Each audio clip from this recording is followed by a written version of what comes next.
Yellowbrow Wang Mei established a small heavenly realm with envoys from the heavenly court itself. But why did the heavenly court turn a blind eye to all this? Was it indifference, strategy, or something deeper? The easy explanation? It was a test for the heavenly beings. But after delving into the design and journals, I've uncovered something far more intriguing. What if it was all part of a larger scheme? Think about Maitreya, Yellowbrow's former master. Maitreya is often portrayed as a benevolent figure, yet his lack of intervention in Yellowbrow's rise already aligns with a bigger plan involving the great sage equal to heaven, Sun Wukong, and the second sun god, Erlang Shen. As for the heavenly court, they're not allies here, so what could their endgame have been? Welcome back, Cogitantes. Today, we dive into the story of Yellowbrow. In Journey to the West, Yellowbrow stands out as one of the most dangerous Yaoguais. You might remember when we talked about chapter 66 of the book, where Wukong, facing captivity, called upon reinforcements, and among them was Kang-Jin Loong / Star. Back then, Wukong was imprisoned by Yellowbrow, and it was Kang-Jin who came to his rescue. But there's more. According to the journal records,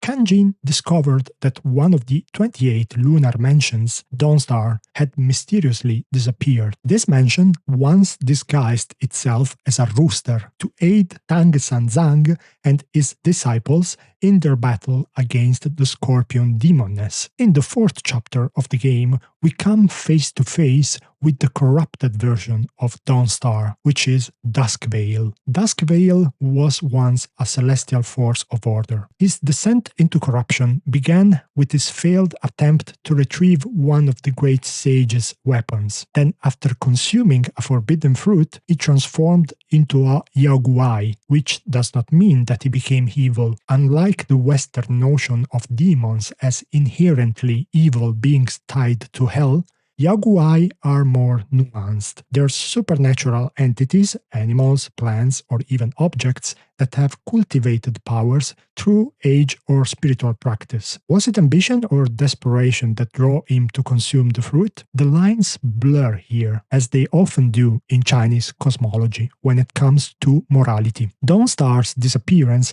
left a sort of vacancy in the heavens, eventually filled by the Crane Immortal. When the Crane Immortal sought to uncover the fate of his predecessor, a deity answered, "If he hadn't left silently, how would you have taken the position?" This means one thing. The Heavenly Court knew. They were aware of Dawnstar's disappearance and Duskvale's fall, but chose not to intervene. Was this indifference, or was it a calculated move? Perhaps, like chess pieces on a celestial board, the Heavenly Court allowed events to unfold to keep their own power dynamics. This brings us to our beloved Kang-Jin. At one point, she organized a gathering of Yaoguais, deities, and even Buddha himself. But during this gathering, Kang-Jin vanished, and once again, the Heavenly Court remained silent. Why? To some, Kang-Jin's disappearance was trivial, but among immortals, it sent ripples of unease,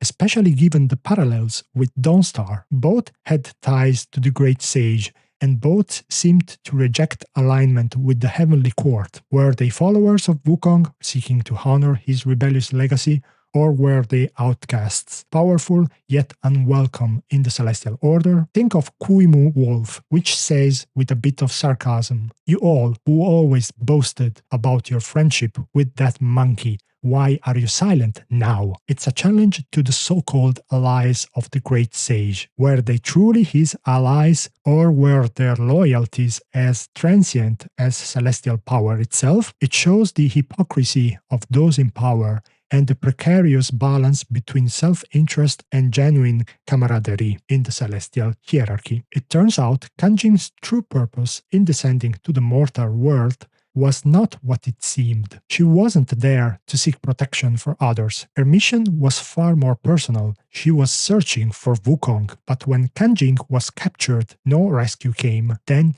trapped inside Yellowbrow's seed sack, she saw a vision of the great sage. When released, Yellowbrow asked her, almost mockingly, "Is this still the hero you once knew?" Kang-Jin didn't answer directly. Instead, she asked a question that cut to the heart of her disillusionment. Are all the gods and Buddhas in heaven like this? Yellowbrow offered no response. But in that silence, a transformation occurred. Kang-Jin, once an unwavering believer in the great sage, became one of Yellowbrow's followers. But why? What did she see in that moment? And what does all gods and Buddhas in heaven are like this even mean? We can speculate. Perhaps Kang-Jin uncovered a harsh truth. The truth about Yao Guai being used as puppets to refine elixirs of immortality. Perhaps she realized that the great sage himself, the one she admired above all,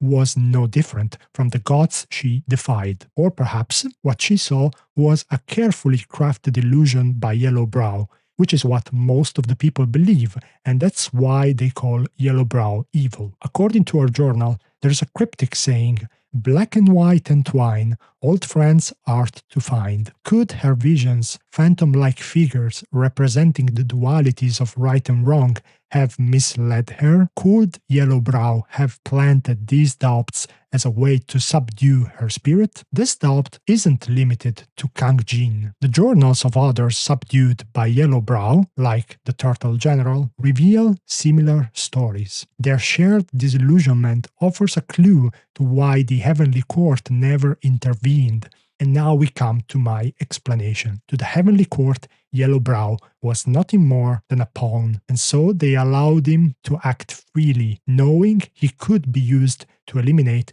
anyone connected to Wukong's legacy. Even Maitreya, often seen as a paragon of wisdom, wasn't immune to Yellowbrow's deceptions. Some were betrayed, others were used and discarded without a second thought. From this perspective, Yellowbrow was fulfilling a destiny that wasn't even his own. Exploited by all sides, he became a reflection of the celestial hierarchies called utilitarian logic, a system where power is maintained not through virtue, but through manipulation. This raises a question. What is justice? What is evil? Yellowbrow's story offers no easy answers, only more questions. The extended storylines from his journal and the chapter's ending animation reveal a life spent rebelling against his master. Yellowbrow, in many ways, mirrored Wukong's mistrust of authority, but he took this rebellion a step further. He became a master himself, taking in 4 disciples with names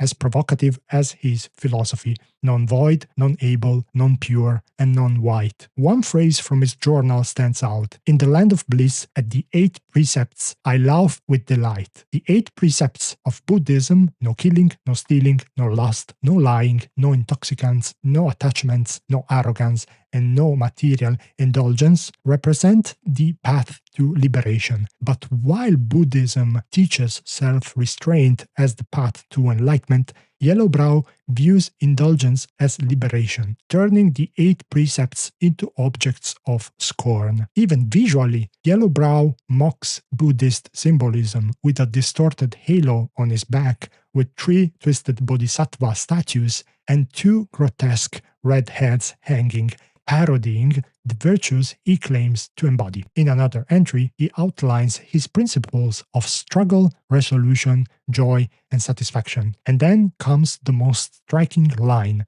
all conditioned things are impermanent and led astray. Be a butcher, then be a Buddha. It's a statement that appends traditional morality, echoing the theories of the ancient Chinese philosopher Zhuangzi and challenging the Buddhist principles of non-attachment. Yellowbrow suggests that human nature inherently includes darkness, greed, and desire. Instead of fearing and repressing these traits, he advocates embracing them fully. Enlightenment is not about suppression, but about transformation, turning butchers and Yaoguai into Buddhas. In other words, the characters we fight throughout the game are not born monsters. They're failed Buddhas, people who succumbed to temptation and lost their way. In this universe of fallen saints and hypocritical gods, Yellowbrow stands out as an honest villain. He doesn't hide behind a facade of benevolence.